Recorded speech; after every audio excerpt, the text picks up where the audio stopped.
I'm Jen, and today I want to work a little bit on the footwork, okay? And I think the footwork is important.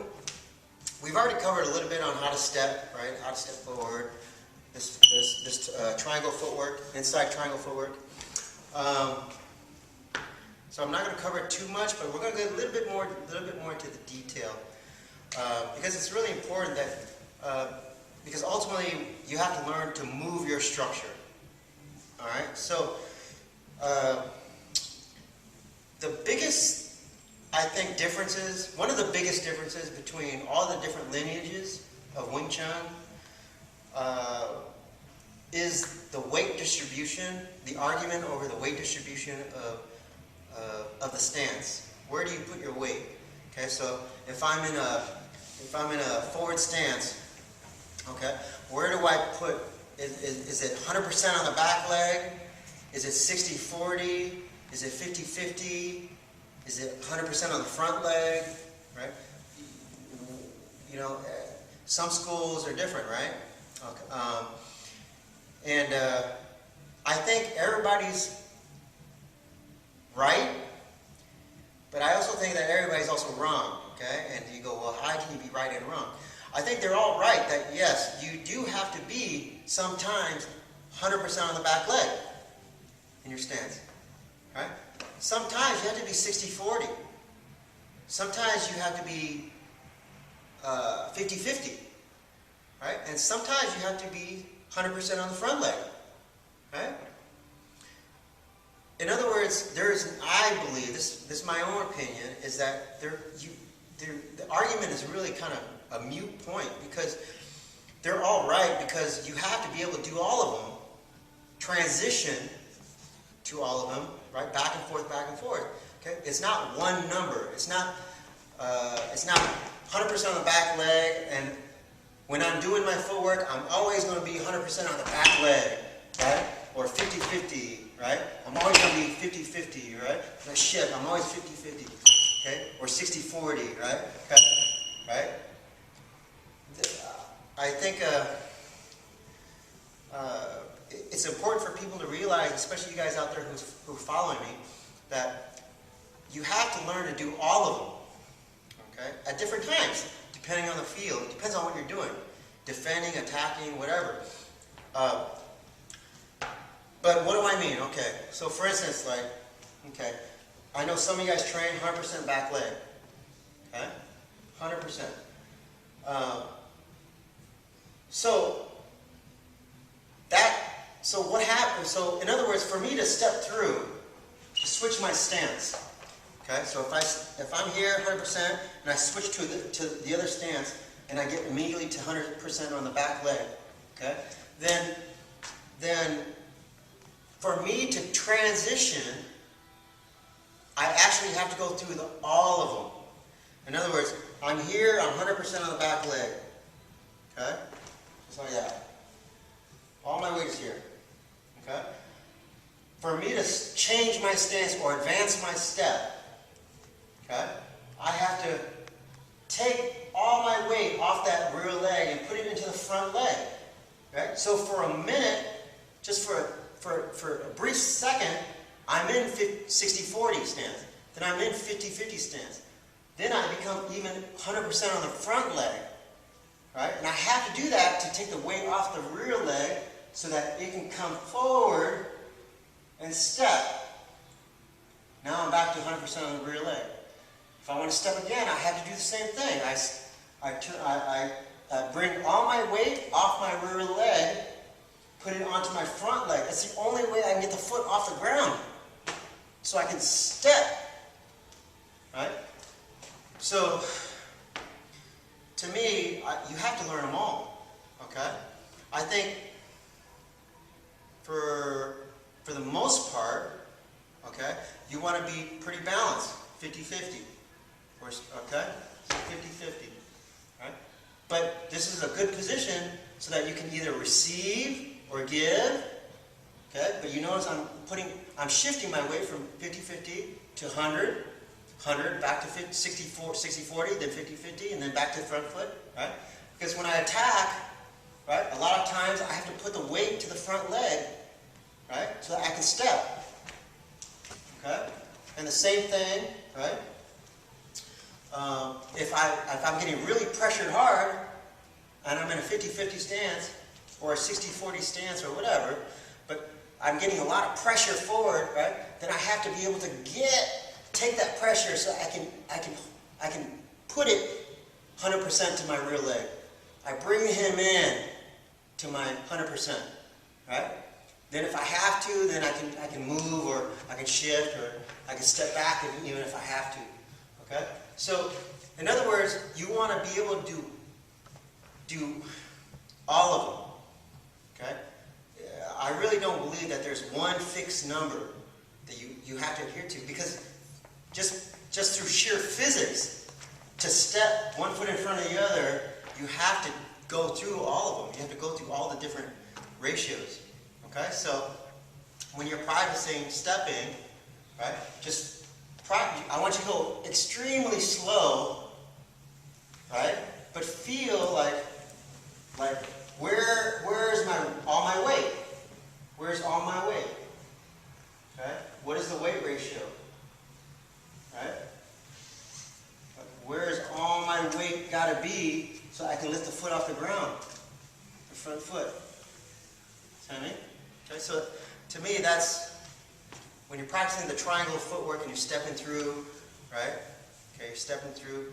Then I think it's important that you understand that you have to do them all. Okay. There is no one rigid number for footwork. I just don't buy into that. Okay. Okay.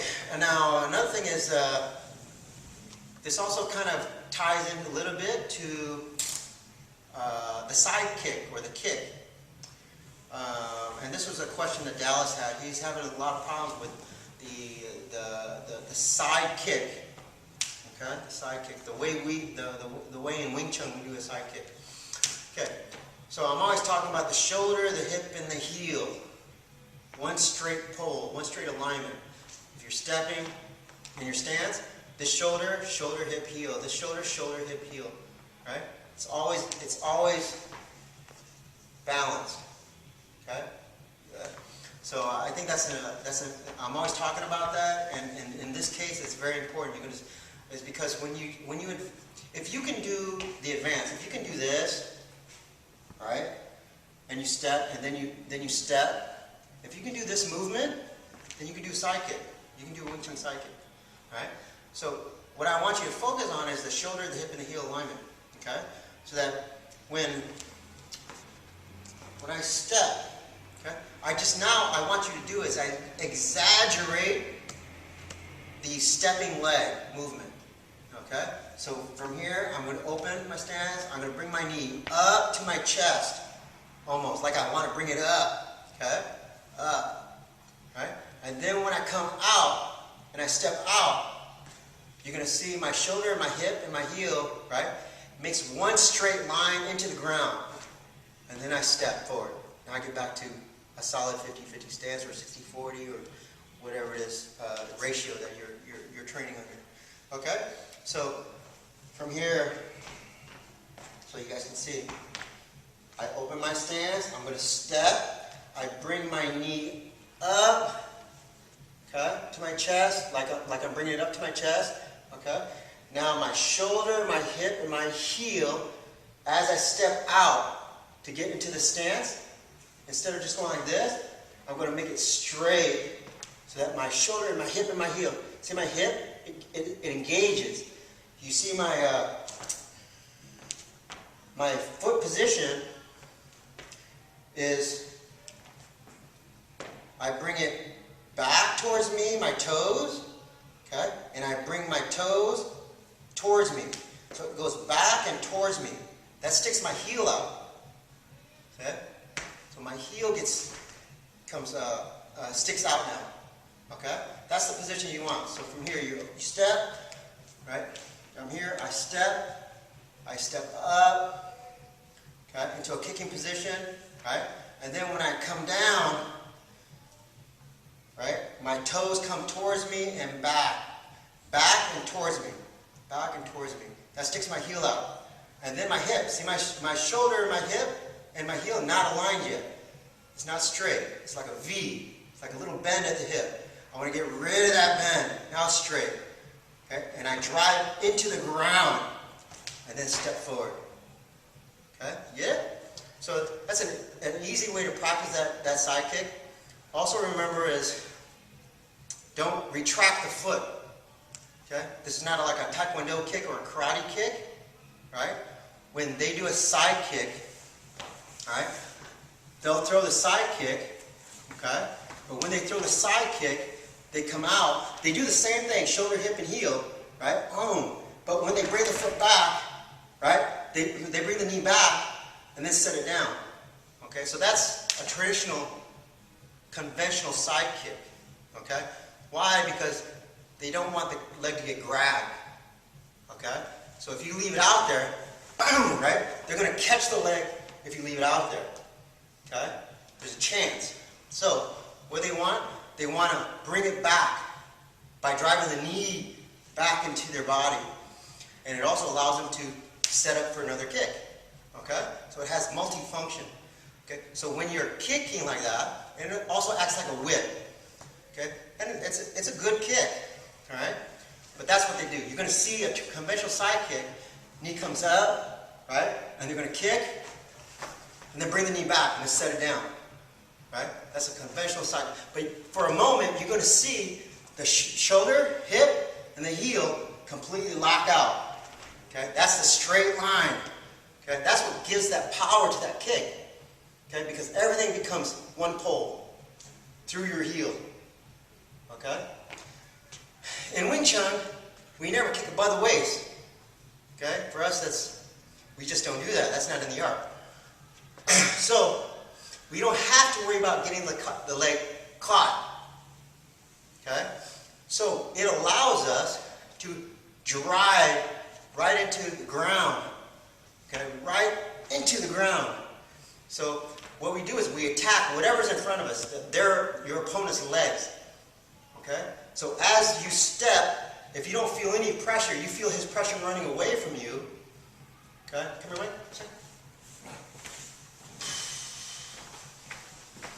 Okay?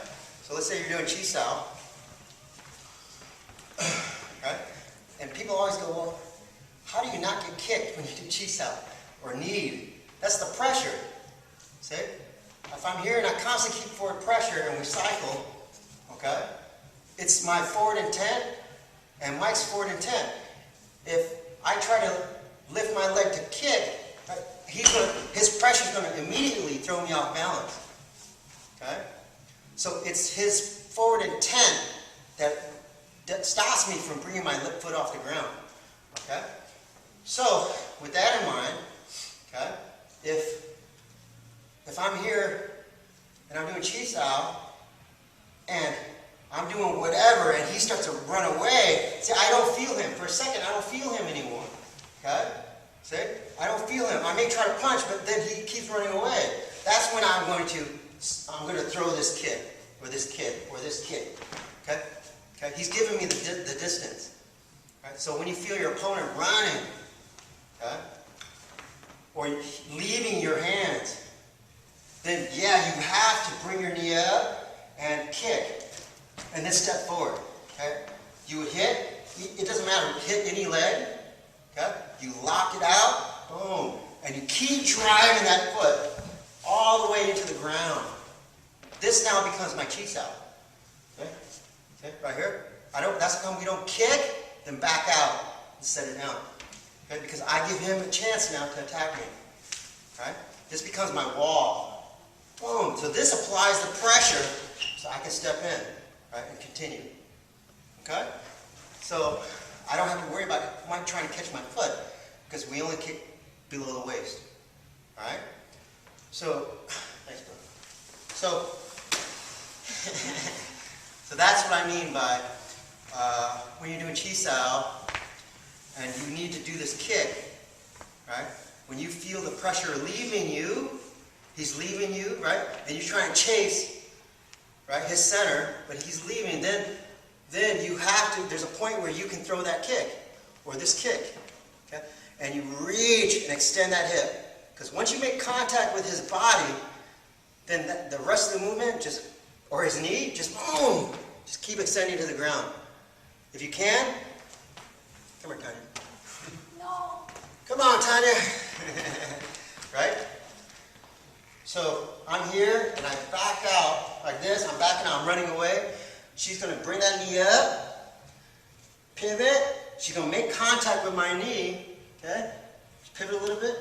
No, now they over. Down. Okay? And then from here, or here, it's even worse. Okay? But she's going to extend that knee all the way to the ground. That moves her in. Okay? And now she can finish. Right? So this is a dangerous kick. It's a really strong kick because you're using that whole one side of your body. It's a really, really dangerous kick. But that's how I practice it. Okay? So make sure that when you make contact with something, right? Like a kicking shield or something, you touch, then extend. Touch, extend. Right? And you can practice that with your step. Right? I step, right? I come up, and then I extend. Step forward. I step open, I come up, knee up, and then extend forward. I use the leg to pull me forward. Okay?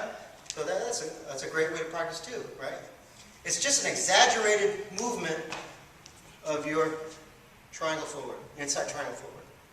Okay? It's just a little bit more exaggerated, right? And also, it also helps you to defend your low line. Somebody tries to kick you, right? I defend it. Okay? But very important is make sure you bring your toes back, straight back, and then you turn your toes towards you, right? And make sure that when you do this, you open this one foot, the other foot. Okay? I can't do the side kick if my foot is facing like this. Right? It's just really uncomfortable. You're going to hurt yourself that way. Open. Because this is how you should step, right? Knee up. Whether you kick or not, you should always do this move. 45-degree open. Come up. Kick. Get it? Okay? So hopefully that helps you out, Dallas, and everyone else out there. And we're going to get into more kicking and stuff. And I know everyone's wants to get moving, but I really feel like, I'm here and I'm with these guys. If they don't have it yet, right, then I don't know how many of you guys out there have probably have the structure yet and stuff like that, or developing the structure. Okay, so I want to make sure that everyone, for the most part, understands the structure, develops the structure, tests the structure, so you can face before we start doing shifting and chunk Q and shifting and all that good stuff. All right, so we're going to get there though. All right, so thank you very much for joining us, and also thank you guys for donating. You guys have been really, really helpful. I really appreciate that. It really helped me out, and I want to thank everybody out there. And that's it. And we'll see you next week.